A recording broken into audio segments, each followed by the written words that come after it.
Welcome to Starting Over Podcast. I'm your host, Edward Sheldon, aka Dark Logos. And this is the show where we look at the strategies, tactics, and mechanics behind the game of heroclix. I was about to say story. I don't even know why I was going to say that. Today's going to be interesting.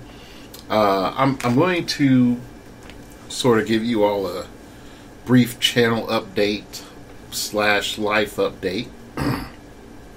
And then go into some questions from Malcolm Rush. And if I still am a little short on time, I'll go a little bit more into some of the stuff that I've been reading up on and studying, trying to get better, get good for Rocktober. Pretty much right now I've been struggling trying to fix my dad's computer. Had some really bad stuff happen, and this is his business computer, so I've been dedicating a good chunk of my time trying to get this resolved, and right now I'm praying that, dear Lord, let the data recovery work, because I really need it to work. I really need this last program to work.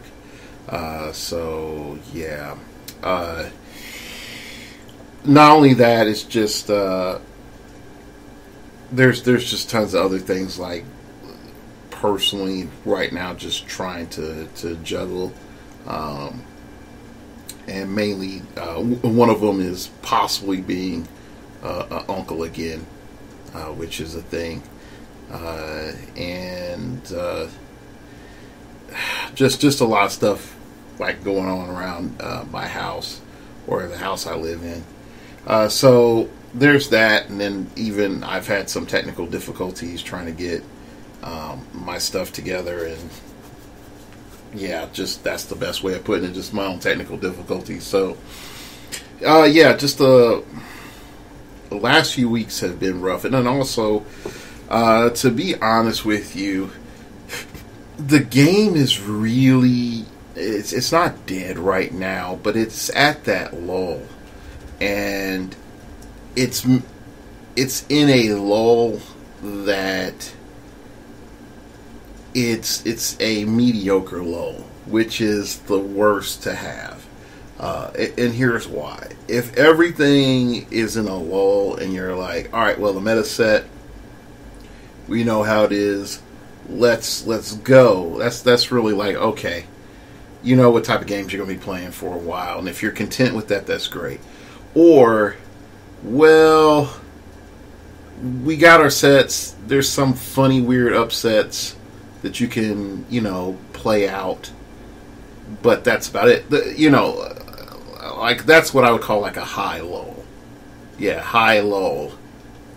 Because then you're like, well, there's some time, and we can play around in this time and maybe, create some weird stuff. Right now, it's a bad lull, because we pretty much know there's not that many game-changing things that happen from the Batman animated series. And because there weren't a lot of things that were game-changing, going into Rocktober is going to be a little bit boring. Mainly because there's no really big major developments. Now, does that mean that new teams can't come out and somebody can play some razzle-dazzle magical man stuff? No, that can happen. But as it is right now, most of the tech paths are pretty established. There's about 4 categories of teams right now. You're either playing Cosmic, you're playing X-Men, Cosmic, X-Men, Avengers, or insert hodgepodge here. There's very little variation from that. If you're going to say, well, what about Unimind? Like, Unimind's in Cosmic now. Like, you're not seeing Unimind outside of Cosmic theme team. So, that's just how it is. And because of that, there's a limited amount of expressions of the game. It's like, wow, Mjolnir, still good. Mudman, stupid and needs an errata. Definitely there needs to be a limit on how many tokens he can have, like max 3. That just realistically needs to be in place, because currently he does not have a max. So there's tons of little things like that which are frustrating, annoying, and just overall lead you to, I wouldn't say sort of not care, but yeah, let me take it back, sort of not care, and you get in this malaise of, okay, I'll come back in November or something like that, because we will have another set. Now the question is will that other set change stuff or just keep things the way they are? And sadly, we really do need another DC set to sort of fill out our Justice League, and give them a little bit more options, maybe a little bit more oomph, or something. So there's an issue there. So the complications that mainly comes back from running the channel is that there aren't really a lot of tech developments to talk about. And I know some of you were saying, like, well, let's talk about the psychological things of playing heroclix. And we can. I just think that a lot, I guess for me, like I've went over them before, and I probably should just go through and make a playlist of all the shows in which I just sort of do like a what's inside your head type thing. But yeah, that's something that also needs to be looked at. But yeah, so that's mainly what's going on. I won't say having. Well, let me rephrase this before it comes out bad.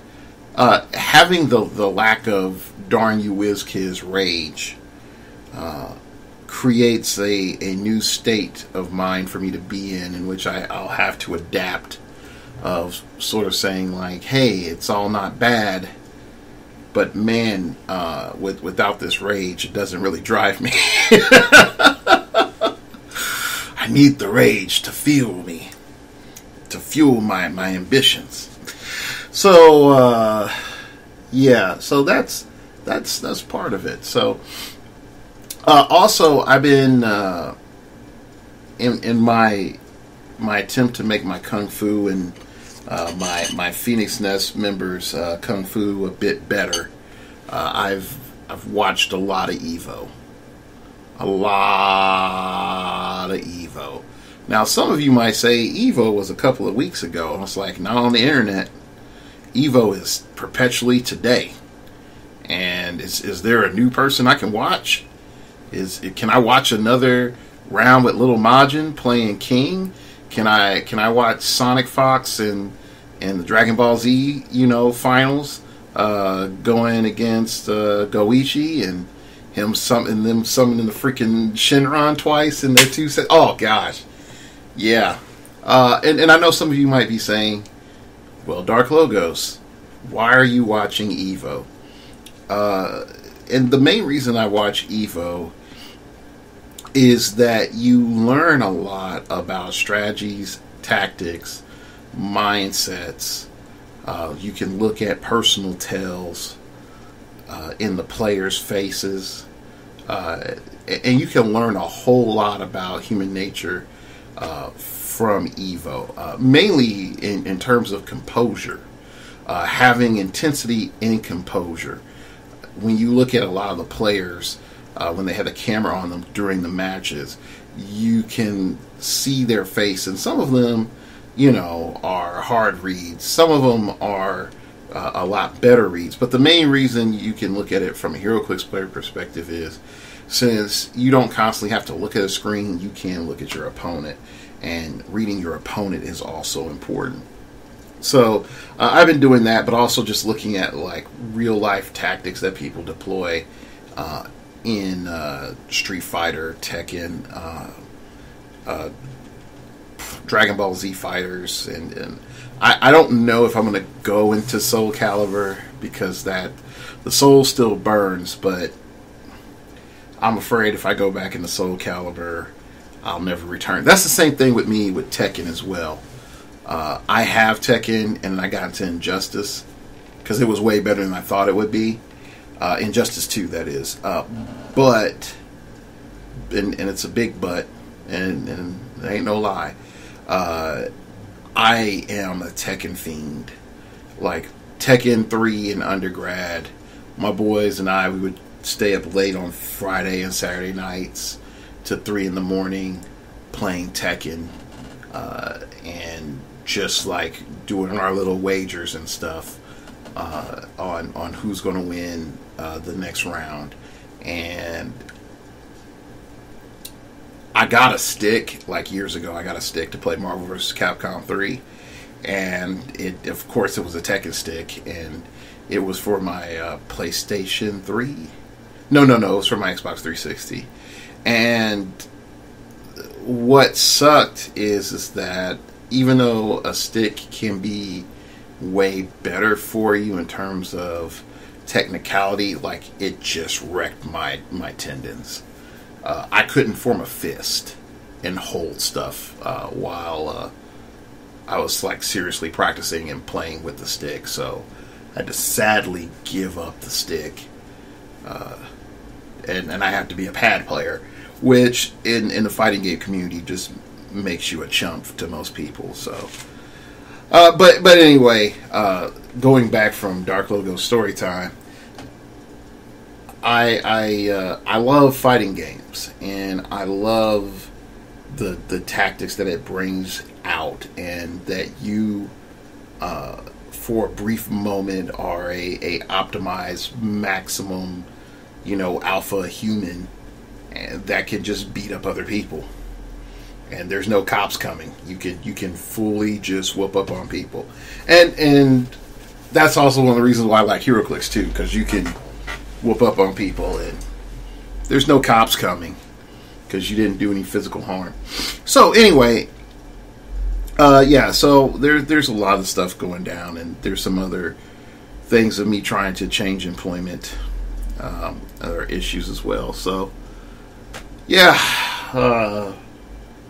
dealing with it becomes a tough thing when you're dealing with the concept of, like, what do I really want at this stage in life versus something that I thought I wanted for years as a child or a young adult, and getting to a certain point, and then you have to make decisions in which you have to say, do I have this lifestyle or do I do this thing?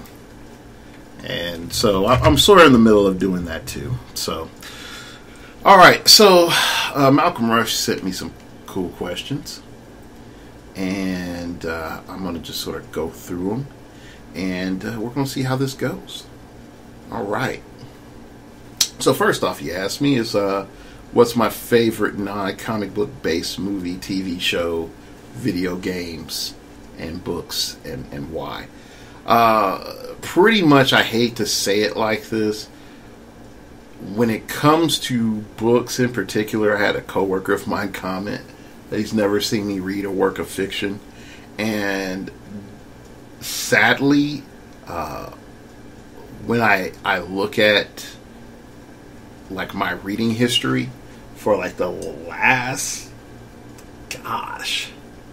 over 10 years, I haven't really picked up a book of fiction that's not like a manga or something that I'm reading on the internet.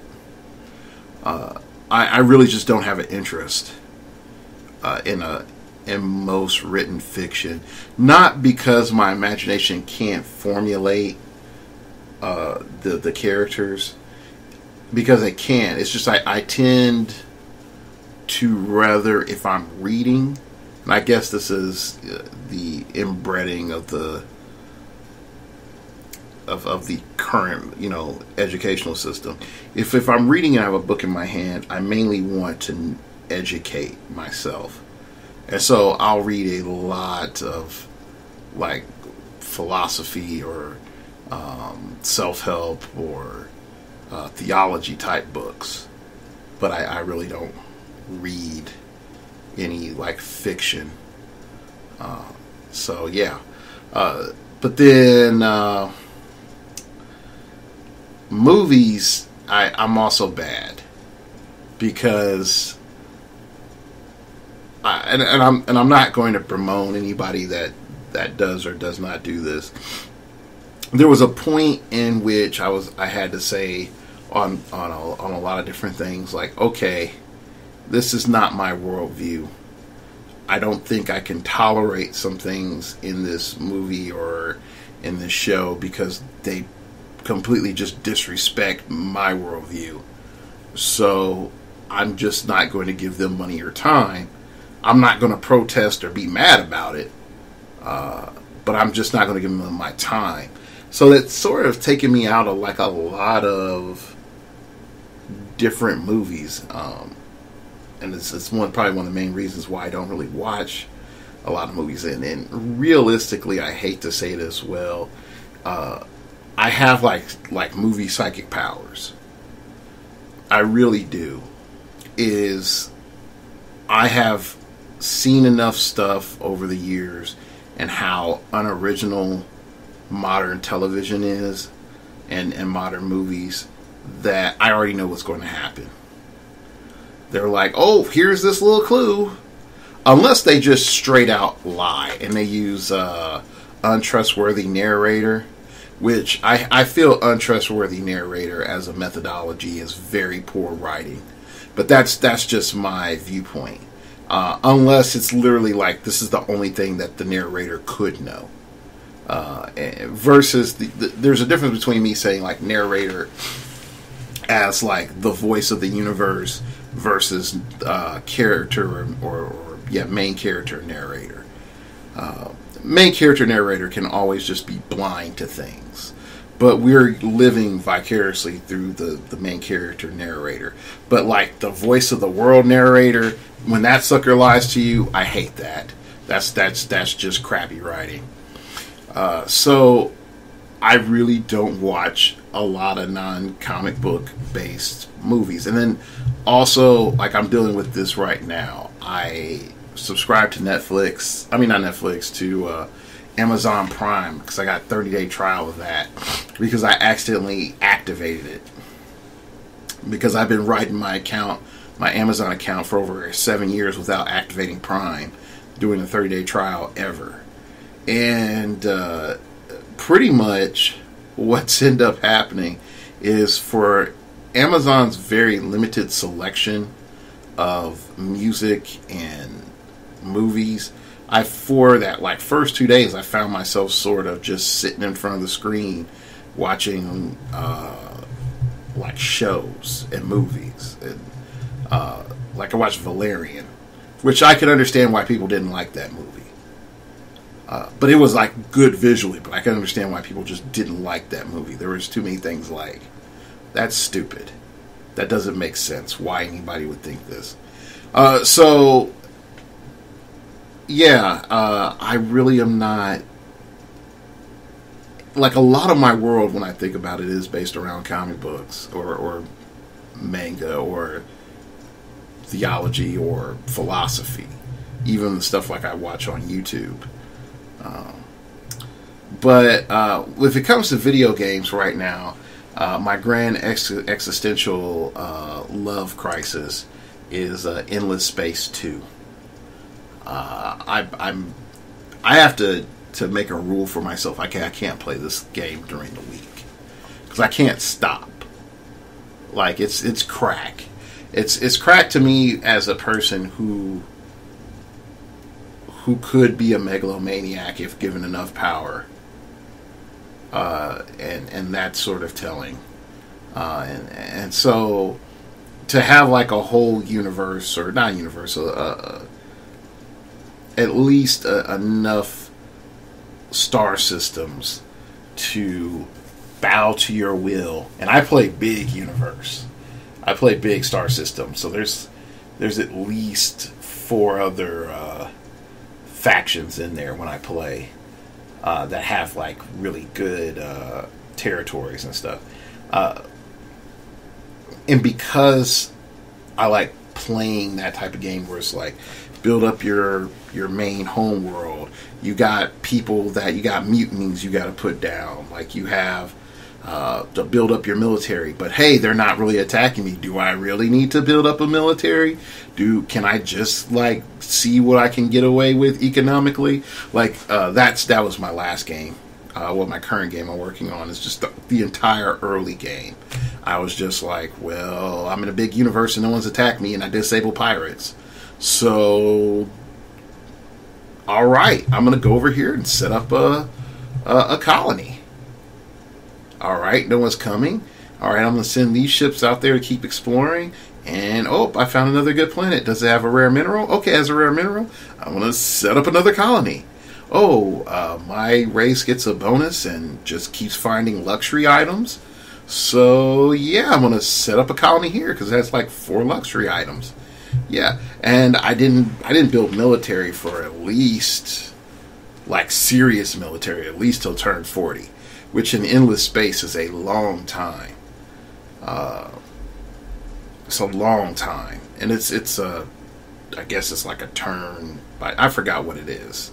It's like 4x4 type game. I forgot what it's called. So anyway, in endless space, that's my current recommendation. If I can look at my Steam, I started Divinity Original Sin 2. I had a undead lizard man, and buddy, that sucker is good. Like, I haven't even gotten out of the first zone yet because again, endless space is crack. Endless space is so much crack for me. I bought an expansion blind, and they put out another expansion, and I'm probably going to buy that my next paycheck, like full price. But yeah, that's some crack. That's super crack for me. And I like some XCOM, but I made a mistake with XCOM, and I played XCOM 2, that is, with the expansion. So you can see, like, I'm just a tactical fiend. But my biggest problem with XCOM 2 is, like, I was playing it and I was listening to conspiracy theories, and it sort of took me down the rabbit hole.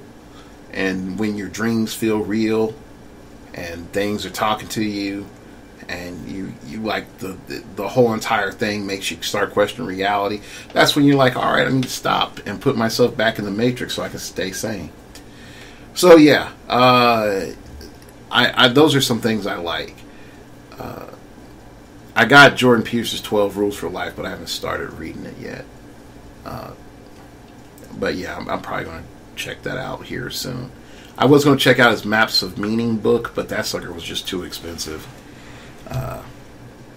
And I mainly would say this, it's before anybody goes off on me about like Jordan Peterson. I look at Jordan Peterson as a person who presents classic rationalism to modern discourse and questions pretty much the modern status quo with modern liberalism. Mainly the fact of how much modern liberalism has turned to emotions instead of like actual sound arguments. And a lot of modern liberalism, I feel, this is my opinion, fails to deal with like realistic problems, like realistic philosophical problems. And I say this one as an African American. How is diversity our strength? Like how? Like from a not a biological standpoint, but from an ethnic philosophical standpoint. When you talk about cultural integration, and what does that look like? Not necessarily from the standpoint of easing anxiety. Oh, look, I'm here and I'm not being persecuted. That's one thing. That's not a strength. So how does a diversified society interact? What does a diversified society circle or base itself on or surround itself on? What are the tolerances of a diversified society versus a monolith? Like, I there is very little solid discourse from liberal thinkers on this, and that's my frustration with liberalism. And I can go beyond that, because there's a lot of things I feel like liberalism is racist towards minorities and how they emphasize them, and use the victim narrative. But that's another probably off the rails thing that nobody wants to hear me talk about. So yeah, but I bought the book, and I'll probably check it out a little later. I have it at work, so yeah. 2. What's your favorite kind of music, artists, groups, and songs? I listen to a lot of Latin music right now. I listen to a lot of Christian hip hop and praise and worship, CCM stuff. I figure most folks aren't interested in that. Definitely half the people I listen to, no one would ever know. Probably Lecrae would be the only person anybody would know, but no one would know Propaganda or Beautiful Eulogy. Anybody from Humble Beast, Flame, Cross Movement. Nobody would know most of those cats. Yeah, and I mean, many moons. Well, not too many moons ago, because I stopped doing it in about 2015. But I used to be a Christian hip hop writer, and I had I had one other podcast, which was a Christian hip hop podcast and pop culture. So yeah, and I did that with an artist, so that was sort of fun. But Latin music, I am sort of all over the place. I won't front. But I mainly like bachata, romantico, mainly for dancing. And it's also, it's pretty much just Latin R&B. I'm no lie. I don't like full, festive, classic bachata. Classic bachata is okay. You can't get the ladies all hot and bothered with classic bachata. It's more like a festival type, and everybody's like, yay, let's dance bachata. Yeah, so versus bachata romantico, and you'll have fun as a guy with bachata romantico. So yeah, so I like some Romeo Santos. I like some Enrique Iglesias occasionally. If Prince Royce did not suck on his last freaking album, I probably would still be listening to him. Pretty much whoever was in Aventura, because Prince Royce, I think Grupo Extra came from him, and then also Romeo Santos. Now, Aventura, that's some fundamental redo bachata. Gotta love it. Gotta love it. So, there's that. And then, Nicky Jam.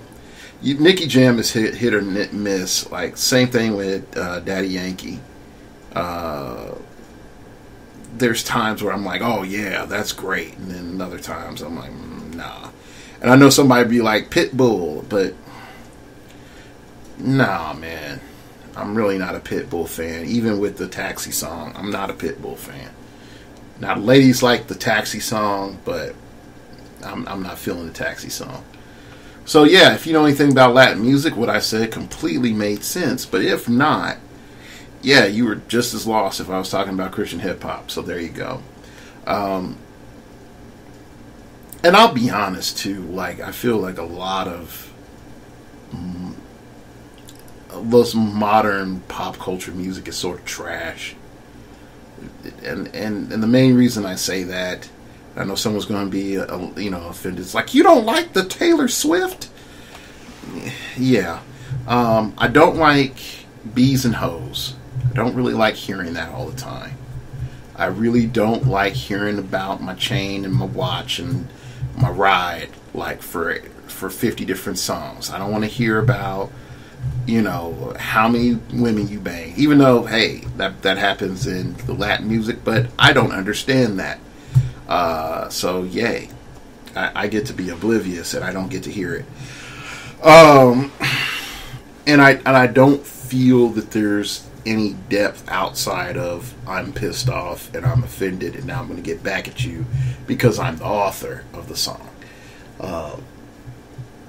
And that's, it gets old. Like, it really gets old. And I know someone would say, it's like, listen to this, they're thought provoking, or go back and check out this music here.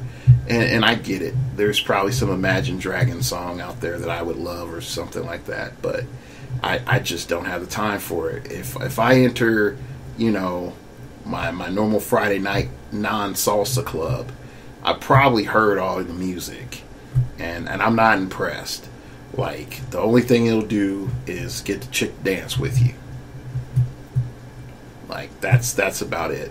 If you want to, you can go online and you can find this article where it mathematically breaks down how music has become less and less diverse and more simplified over the years. And you'll see what Prince said when he was alive. Like, pretty much like musicality and musicianhood is dead. And he was trying to bring it back. But there's a point in the argument for it. So yeah.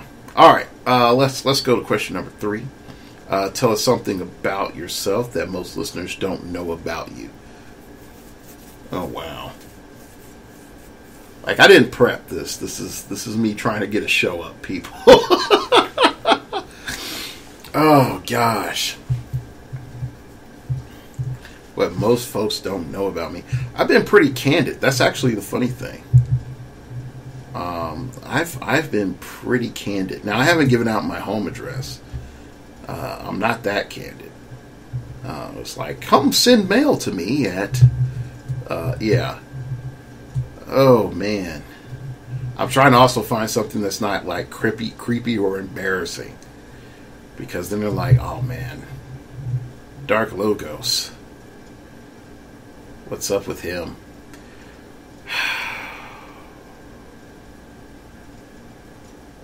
Well, no. I've told everybody I did speech and debate, and I've told everybody I did chess club too. And you know what? I hate to say it. I've been pretty transparent on the show.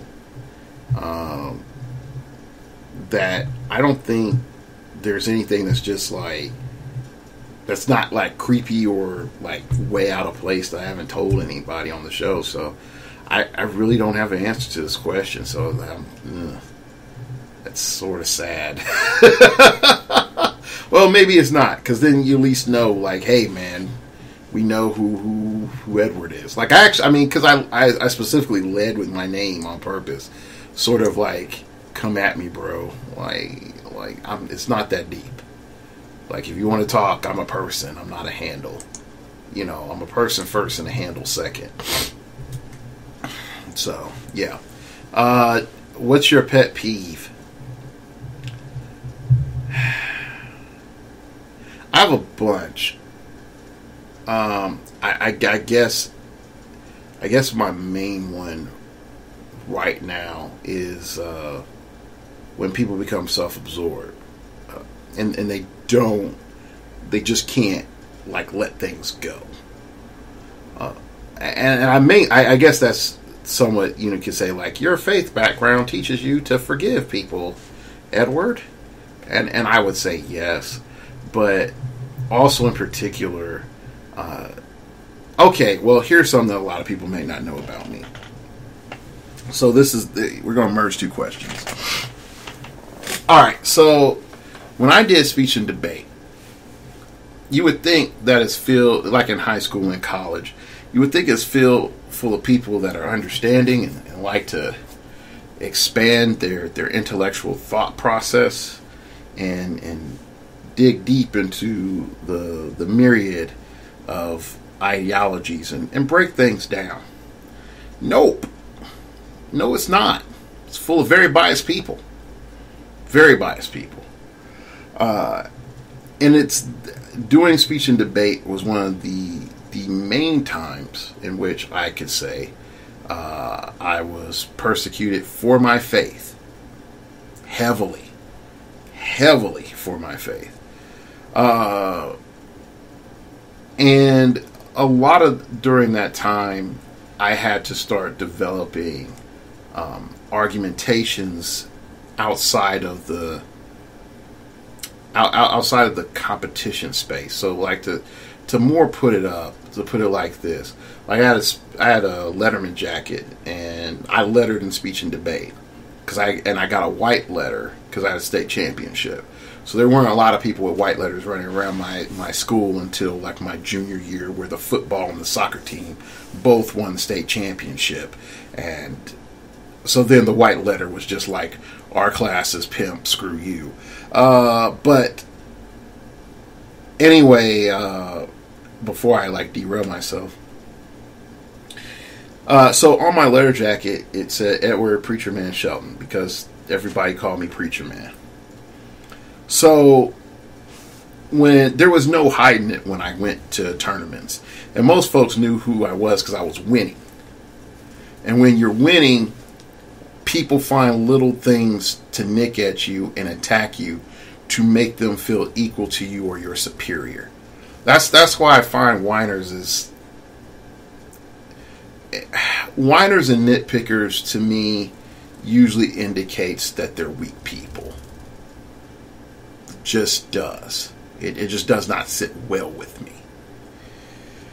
So anyway, they would constantly ask me these Faustian type questions to try to trick me into this, that, or the other. And again, they're teenagers, but this is above, average teenagers, asking me philosophical questions about my faith and this, that, and the other. And I was constantly sort of like on defense. And if I knew some things now, I really wish I took a lesson from, or knew like more of what Ravi Zacharias said. It's like, look at Jesus. Jesus questions the questioner. And if I did that more, I think there were a lot of conversations would have went in completely different ways. But in the midst of like all of those arguments, when the tide was sort of to be turned, and it was just like, look, if this is true, then this. But if I look at your worldview, if this is true, then that. They would just be like, oh, you're being judgmental, and this is why we don't like Christians. And I'm like, I'm the one being barraged here. You came looking for me. I didn't come looking for you. Like most of the time during tournaments, this is where I pretty much developed this habit from, is I would sit and I would listen to like Martin Luther King, I Have a Dream speech. I would sit back, read my Bible. I would sort of take time to like reset myself. And usually they would come in and try to disrupt me, and I had my one friend, her and I used to just sit there and talk and go back and forth about stuff in life, and we were best friends, still friends. So I really do have a problem with people that just want to just expel their crap all over the place, and then if you dare sort of like comment about it, they're offended. Like, I just don't have a toleration for it. So yeah, there's definitely that. So I would definitely even so much say it's like most of my bullying came from people that definitely deem themselves tolerant. Yes, that's the best thing I could say. most of my bullying came from people that definitely deem themselves as tolerant. Because it's easy to be an other if someone is better than you. It's easy to reclassify somebody else as a different type of other. So, anyway. Number 5. What are your hobbies that are not HeroClix or comic book related? Gosh. I read books.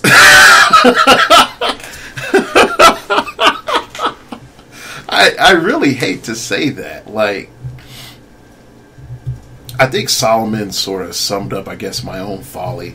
It's, you know, in Ecclesiastes, it's like, go out there and live, because, you know, there's never an ending to learning. And I learned that at a young age, and still, like, I find myself falling into that trap. Because definitely now, there's never an ending to learning. Oh, we found this new star out there. We found ancient matter from possibly the pre-existing universe. Like, I constantly like science stuff. I don't like all the conclusions. There's a lot of stuff I'm like, that's a huge leap of logic there. But again, I'm not a professional, so it may or may not be based off the industry standard. But yeah, I guess you could say, you know, maybe computers and maybe technology, but like, I would say definitely right now is a good chunk of my life is HeroClix, Phoenix Nest, this podcast, and Warframe on my PlayStation. And if I get freaking addicted and mess up, I'm playing Endless Space on my computer, and then it's 2 a.m. So, yeah, that's...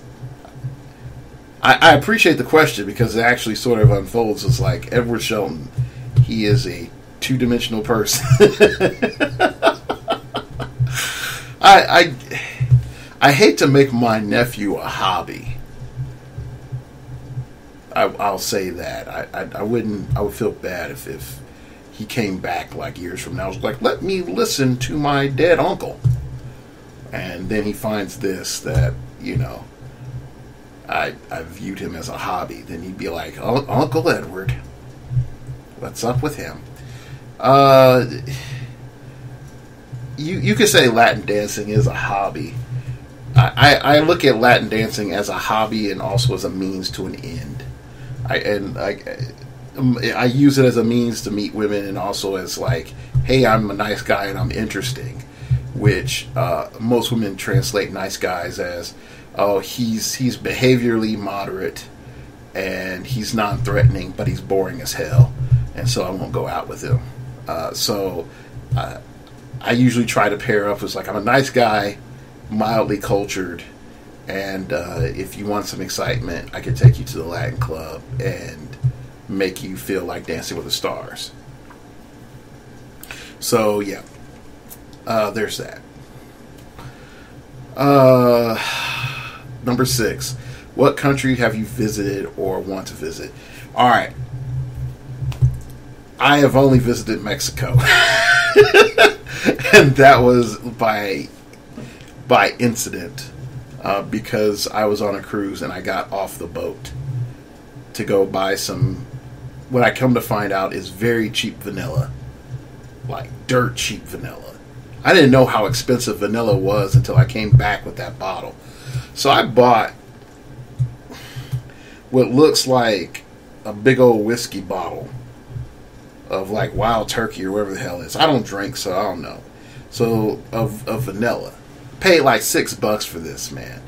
Come back, realize like something that looks like a little shot glass, little shot thing that you get inside of the refrigerator in a hotel is like $6. So I was like, oh snap.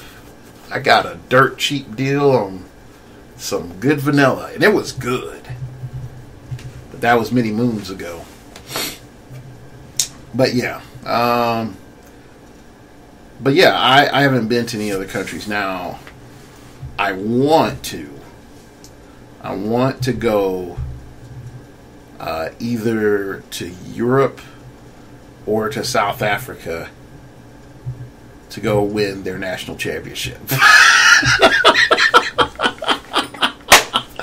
Now, I know some of you would be like, good gosh, is your dreams only about heroclix? And it's like, you know, man who's focused. Man who's focused. He can do things. But we were joking about this like 2 years ago. And I think it's like I first recruited KJ. And we were talking about tournaments that we wanted to go to. And I was saying, like, well, you know, everybody's just starting. So this year we're going to focus and just try to get to some general tournaments. Then the following year we're going to try to go to Majestics. Then the year after that we're going to try to go international. And since then, KJ and I have like joked about like going to South Africa to go play heroclix. So yeah, you know, if they are still not dealing with the day zero thing and other crazy stuff about land takebacks, I would love to go to South Africa to play some heroclix. But yeah, that's that's where I would go. Other than that, I've wanted to do the Japan thing mainly because those Haku and me would come out and be like, "It's a Gundam! It's a Gundam over there! Oh my gosh, check it out! Oh look! Oh, is that Goku? It's Goku! Oh my gosh! Oh gosh!" Like if I saw like a Big O, like somewhere some guy has like a complete volume of Big O, I would lose probably all my money paying for like the first copy of Big O that I can't read. You know, stuff like that. Like, and I guess it's if you look at it to a degree, is that objectifying Japan and or reducing it down only into a small part? Yeah, I admit that. But a lot of other things, I think you could come into by proxy, like, you know, talking to people, finding out, you know, how folks actually view their country, how they view the United States unfiltered. Having talked to people from other countries about how they view the U.S. or about how some of their people in their area view the U.S. is a very sort of eye-opening thing in terms of when you look at policy, well, international policy type stuff, but also in a relational standpoint, because some folks will be like, yeah, the U.S. is better than here, but you all are whores. And there's others that's like, you all are uptight, but thank you for protecting our country, or like, we just don't like you. I've heard the gambit of thoughts talking to people from other countries. So I would love actually sort of go into another country and sort of just, you know, interact with them and see their thought process. And I wonder, you know, how long will the interaction go before my nationality or my race becomes a point of conversation? And it's sort of that mindset of how long can I be a man before I'm brought back to my race? So it's a different type of thought. I won't expand it more than that. All right, but those are the end of his questions. A little bit something different, and I have like 10 minutes left in the show. So, yeah. So let's sort of wrap some things up with some HeroClix stuff, or at least some training type stuff. So I in the midst of my reading, I've started to read Daigo's book on being a competitive esports player, and Daigo's he's the guy that did Evo Moment 37, where he parries the Chun-Li with the Ryu and then finishes them off. Yeah, like that Daigo. And so I started reading that book, and I haven't fully gotten completely into it. And there was something that Daigo's he quotes off from. He starts quoting something from The Legend of Five Rings, and he says this: "There are many ways up the mountain."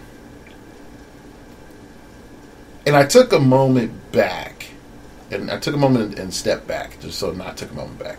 I took a moment, I stepped back, and I asked myself this: am I just trying to teach one way of getting up the mountain? And it was a moment worth stopping and pausing on, because I would say it's like I have my methodologies, but a lot of my methodologies are copying, modifying, and improving known methodologies. Even if I take them from other sources, there's still known methodologies. Like the heroclix notebook is from Day 9 TV. That's one thing. The idea of 30 days of practice comes from the 30 days of straight practice of the team. Comes from a guy that he did a write-up, like one of the first Wizard World winners that I ever paid attention to. My understanding of being aggressive, a lot of that comes from George, and listening to him and some of his thoughts, and looking at his games that he's played. A lot of my analyzing and looking at something different comes from me battling against Goku. So there's things that I can look at as sort of operating as like the Majin Buu of heroclix players. Is I go out there, I send a little goo trap, then I tell you, like, get in my belly, turn to candy, and I take your powers. But there's only so much of that you can do. There's only so much of Kakashi you can do, and being a copy ninja, before you have to actually sort of find your way up the mountain. And I think this is one point where I know, like my friend Tom, we have our points of difference. He tries to get me with Jiu-Jitsu Bushido, and I tell him I'm working on my warrior priest. And I think that's pretty much the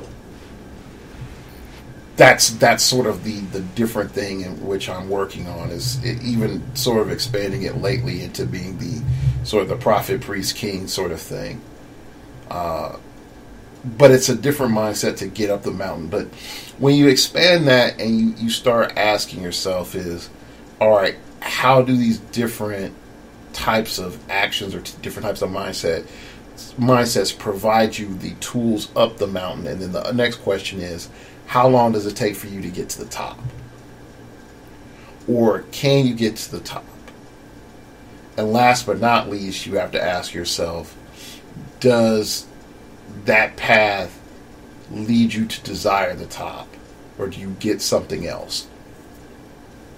So, like, I read tons of these manhwas online. And manhwas are pretty much like Chinese and Korean mangas. And they'll copy the whole, like, focus in my chi, transition into the 18th plane, check out my power rating systems things. They all do that. But what's always interesting, also they have like freaking medicinal herbs and pill makers. Like the Chinese and Koreans and Japanese, man, they were some drug loving people. But I mean that jokingly in terms of the manhwas, but they do take a lot of pills. Like there's tons of pills for all sorts of stuff. Pills are magic. If you read these chi cultivating mangas, freaking pills are magic. Like, oh, they shoved a pill down your mouth, you shed all your impurities, and now you can freaking see on the atomic spectrum. Like these things are, it's wonderful. But a lot of these manhwas, what'll happen is, like the guy will pick out the best kung fu, the best pill refining technique, the best chi cultivation technique, and then that technique in and of itself just stops everything. And what I found is a lot of us are looking for that. We're looking for that hyperbolic time chamber type thing, where if I get put into it, that it's automatically going to make me the best player overall. And, I will have none beside me and all shall be below me, type of deal. But in the end, I don't think there is a methodology that does that. And I take my teammate PJ, for example. If PJ's methodology was unquestionable, he would never lose a tournament. There would be no point of improvement. It would be flawless and it would be perfect. And it would constantly lead him to victory. Okay? So, even if it did exist like that, you have a new problem is, if he tells you to do the same, and a bunch of people that listen to him enter into a tournament, the conclusion cannot be the same for all people. They all can't be flawless, and they all can't have anyone with, that can't touch them. They eventually failure will occur. It's inevitable. So the question comes in, it's like, what else are you gaining from it? What else are you doing with it? I could say, running Phoenix Nest has helped me be a better player, but also be a better manager, be a lot more patient, I thought I was patient before, but buddy, when you're waiting for people to confirm if they're going to a freaking tournament or not, yeah, you got to be patient. Definitely when you're not paying people. You don't have a monetary investment in their lives. You'd be surprised how many people just like, I don't have to listen to you. And I say this jokingly, not as something serious, but jokingly. But anyway, like as I continue reading the book, the interesting thing, like Daigo sort of goes into after you get past his sort of childhood stuff, which isn't a bad read, but it makes you sort of understand where he comes from. Is he starts to talk about is, when you have this practice, do you understand what your craft is doing? Are you practicing with purpose? Or are you just sort of going out there and just playing? And I find in a lot of practice times, I could just be like, okay, yo, I'm just going to full out go crazy with this team. And that's usually like the first time. The second time through, usually my practice partner or somebody else that's observing from the team is like, yo, you need to not do this. You need to do this other thing. Watch out for this. All right, now let's play. Or, hey, this time you're going to be defensive. Let's see what happens. or hey, Edward, you're not aggressive enough. That's pretty much the most common thing is, hey, Edward, you are not aggressive enough. And it's like, you should have just went to go kill this. And I'm like, but I'd be double token, and then I would lose tempo. Blah, blah, blah, blah. And so, yeah. Then they'll be like, no. You just need to suck it up and take it and be aggressive. I've had Matty G plus PJ plus KJ plus Lucas. Hell, I think I've had almost everybody on the team yell at me. You know, like, be more aggressive, dang it. So, anyway, so when we look at the practice time, and we, tying, focusing on a specific thing, and then also sort of tying in, that multiple paths, if an average person tries to, like, walk up this ascension path to key mastery, to cultivate to be a 18th heaven god tier, mana walker, and you're just randomly eating grass, you don't got a pill cultivator friend, and you don't know any kung fu, and you're just like, I'm just gonna have some grit, and I'm gonna go up this mountain, you're probably gonna die. And I think that's the problem.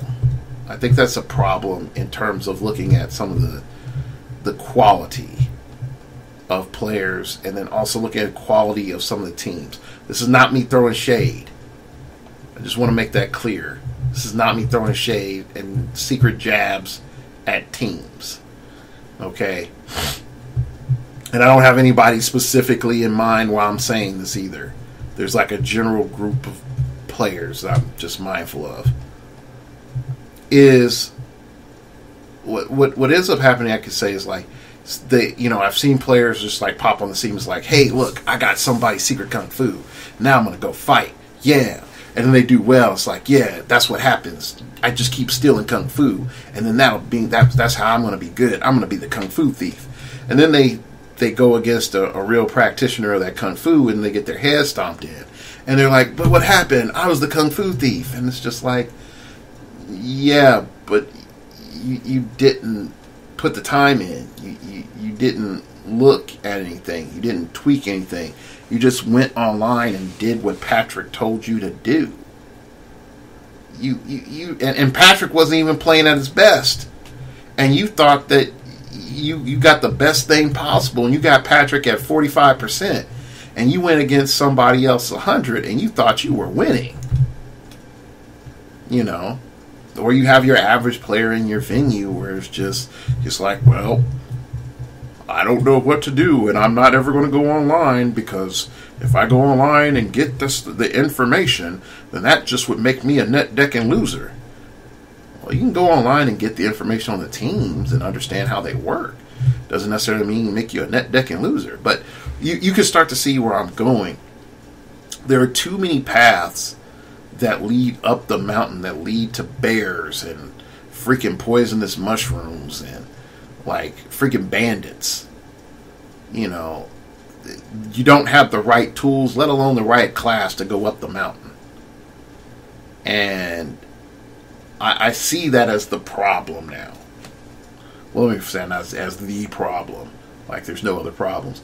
But I see that as a problem now. There are more ways up the mountain, and I've been trying not to listen to other heroclix broadcasters as much, mainly so that I could be a different voice and not just the part of the echo chamber. Even though, like, most cats do a really good job. Dan and the Clickstoff Army do a good job. Aaron always does a good job. Mary with Clicks is a rotating menagerie of quality. So I'm not saying anybody's doing a bad job or anybody's leading people astray. I'm not saying that. But what I am saying is, if you listen to enough of us together constantly, you'll come to a conclusion. And that conclusion is limited to these set of characters are good, here's why, because I said so. But that only leads you up so far up the mountain.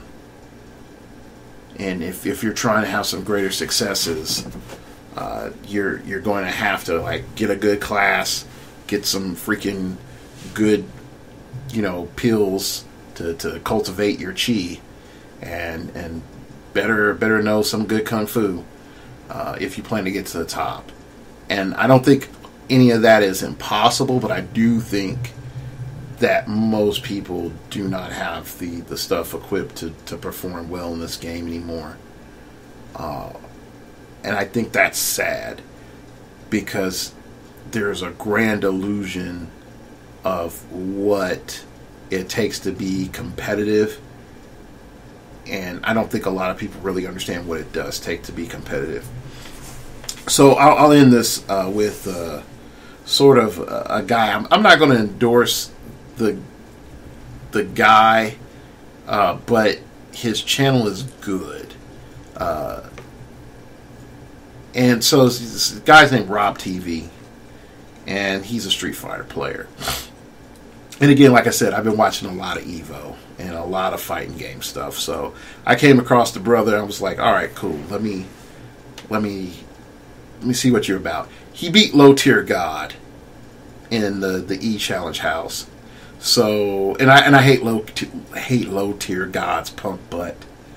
This is an example of a person that cannot just shut the hell up. But anyway, I went to his channel after I saw he beat the fire out of Low Tier God, and I listened to him. He did an episode primarily about like why you're bad at Street Fighter. And he said one of the main reasons people are bad at Street Fighter is that they don't go in and they don't look at the box, the hitbox info. And the hitbox info is really what the game is. And you could say, look, this character's BS, or I hate blah blah blah, Ryu's cheese, Chun-Li's cheese, Blanca's cheese, Karen's cheese, blah, blah, blah, whatever you want to say. But if you don't go and look at the hitbox data, then you're just full of it, because you need to know how the mechanics of the game works and why it works the way it does. And I feel like a lot of players don't want to look at that heroclix hitbox data. And they want to complain that this is bad and this is crap and blah, blah, blah, blah, blah. There's nothing you can do, blah, blah, blah. And they don't go and they look at the data. They don't go and look at the statistics. They don't look at the matchups. They don't go and look at what's popular right now. Why there's two teams that completely crush the... excuse me. Why there's two teams that completely crush whatever they're complaining about. Or that you need certain ensembles to make X or Y figure good. You can run like Unimind right now. You can run non-theme Unimind if you want to. It's just not going to be as good. You can try getting rid of Lockjaw. It just won't be as good. You can do it. So anyway, those are my thoughts. So I know probably most of y'all were offended by the first 40 minutes of this. If you stayed all the way through, thank you. You got some true grit. So let's wrap this up like always. You can follow me on Twitter at StartOverPod. It came from outer space and told me, man, there is a spherical ship that has aliens on it, that at the core of the ship is powered by a magical hammer that echoes a voice throughout the cosmos on a psychic level. Yeah, that's what's up. Again, my Twitter dude, it gets around. It gets around, comes back to me. I don't know why it picked me. I guess it just said, like, hey, I need to tell somebody these amazing tales that I have seen. Alright, you can email me at startingoverpodcast@gmail.com. That's startingoverpodcast@gmail.com. If you wish to opine, keep it pithy, keep it interesting, keep it awesome, baby.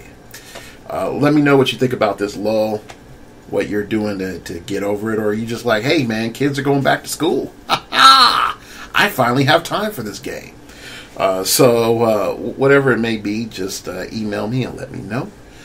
You can follow me, you can you can donate to the show by going to startingoverpodcast.blogspot.com and dig through, the blog of my former hopes and dreams about this game, and find the donation button and click that, and then everything you donate will go to making the show better. And not only that, if you'd like to support me, you can also buy a Starting Over Podcast t-shirt in the link below. All right, that's it. I'd like to thank you all for listening. And side note, real quick, haven't you noticed that YouTube is just pretty much like everybody just acts like a normal show? Like a normal TV show. Everybody has ads, their own ads. Everybody shows their own stuff. Like, there's no difference between mainstream media and like an average YouTube creator. Everybody's trying to get paid. One can care more or less, but anyway, going back, let's wrap this up. So I'd like to thank you all for listening, and like always, we all have to start